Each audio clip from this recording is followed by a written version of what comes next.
Welcome to this module on case structuring. In this module, we will be covering what a case structure is.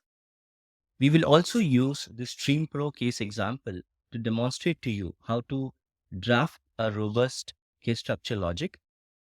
And then we will also be covering what are some of the common mistakes that candidates make during case structuring that tends to derail their case interview performance. After the opening phase, when you have asked relevant clarifying questions, we move on to taking a pause, typically a 2-minute pause, and then come up with an approach or analysis roadmap that helps us address the key client question. After you've drafted your structure logic, you need to explain it to the interviewer, right? So verbalize it and explain it to the interviewer as to why this structure works for this particular client question. The way we draft a structure logic is first we start with defining the key question. If you look at the case prompt that we started with, the case prompt for StreamPro provided us a conceptual objective, which is revenue increase, and it also provided us the timeline of achievement, which is 3 years. But what was missing is the target value, right? So during the clarifying phase, we understood from the interviewer what is the target that a client wants to achieve.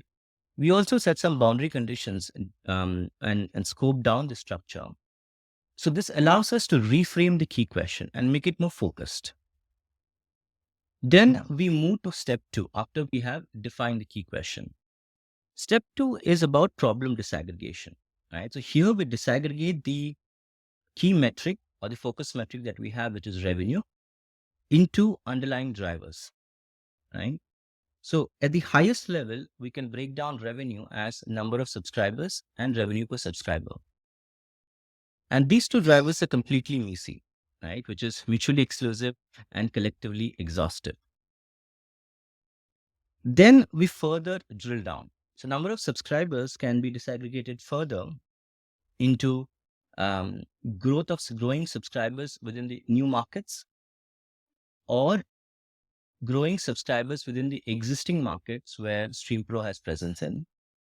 Revenue per subscriber can be further drilled down into subscription revenue and non-subscription revenue. Again, the sub-drivers are completely messy, right? There is no overlap between these 4 growth drivers. And also, if you add the effects of these four growth drivers, it will lead to revenue, right? There is no other way to increase revenue apart from these 4 directions that we are proposing. In the final step, then, we list potential ideas to influence the growth drivers, right? For example, starting with growing the subscriber base, there are a couple of ideas that we can explore in terms of venturing into new markets, right, or new products, right? One is we could look at new geographies, new high potential markets. Second, we could look at growth in new customer segments. For example, launching partnerships in sports, launching partnerships in gaming, etc. Then we could look at growing the subscriber base within the existing markets. For example, improving the content quality and variety, improving the platform experience. That helps us gain more subscribers in our existing US market, as well as retain our existing subscribers better. Shifting gears for increasing revenue per subscriber, there are 2 primary opportunities, right? We can either grow subscription revenue or we could look at non-subscription based revenue opportunities. Within subscription revenue, there are 2 potential ideas to explore. One is improving the pricing of existing plans. Second is looking at tiered subscription model, right? Wherein we charge more for premium tiers. This way we will capture a wider range of willingness to pay.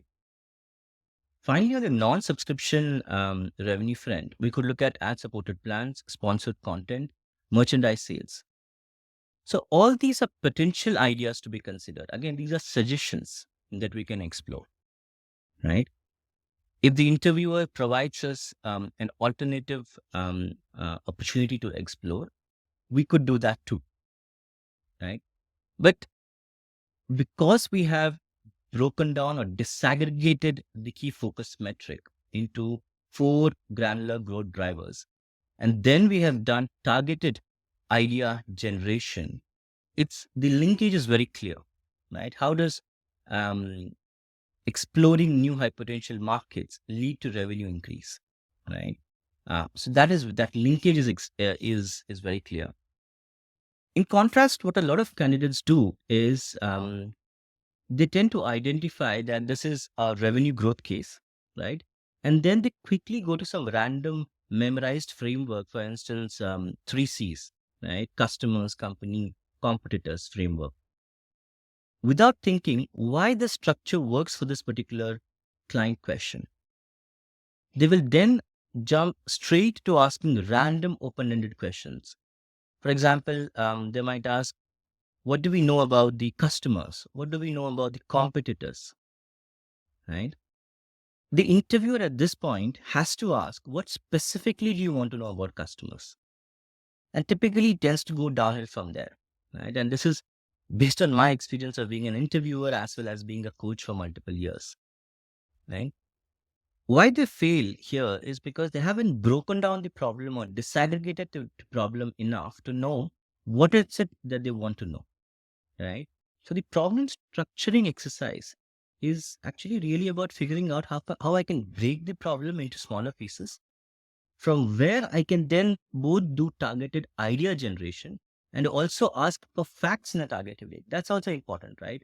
Because here, um, once we have broken down the problem and once we have done targeted idea generation, our analysis path becomes very clear, right? Because the way we will do analysis now is we will test the feasibility of each of these ideas, right? Or certain prioritized ideas, right? Um, let's take the first idea, for example, high potential market expansion. Testing whether or assessing whether this um, idea is feasible could involve analysis of, let's say, market attractiveness in terms of market size, in terms of growth forecast. It could involve analysis of the competitive landscape in terms of how intense the competition in this particular high potential market is. It could involve analysis of, let's say, alignment of local content preferences with StreamPro's existing content library. So by doing this analysis, we evaluate whether there is a high potential market, let's say European market or let's say an Asian market, right, where StreamPro can enter and generate significant revenues, right, while being profitable. So by prioritizing the most promising opportunities, we can chart a path to achieving the $1 billion revenue increase target, right?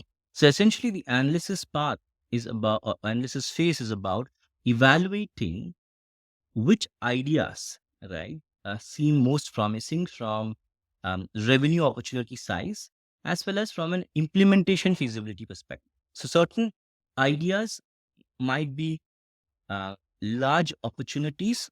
However, the client may not be capable, right, or they may not have internal capabilities to execute that particular opportunity, right? So this is what our analysis phase will entail, right? Now, having gone through this entire structure logic, let's move on to some of the common case structuring mistakes that candidates tend to make and which ones you should avoid. So first up is failing to customize your structure to the specific client context, right? This is a very big one actually, right? Because a lot of candidates, as I said, tend to rely on memorized framework, right? They tend to pull out a generic framework and expect it to fit to every case, right? Now, the key here is to really listen to the case prompt and tailor your structure to address the client's unique situation and central question. Right? So, if you observed the structure that we drafted, right, not only we broke down basis the revenue, which is the key focus metric, but also the underlying growth drivers that we devised were also customized to the client's business model, which is streaming, wherein most of the revenue we understood from the business model comes from user subscriptions, right? So accordingly, we have broken down the focus metric. So if the business model was something else, let's say a retail outlet selling a certain products, the breakdown would be completely different, right? So the logic tree is very tailored to this particular problem at hand.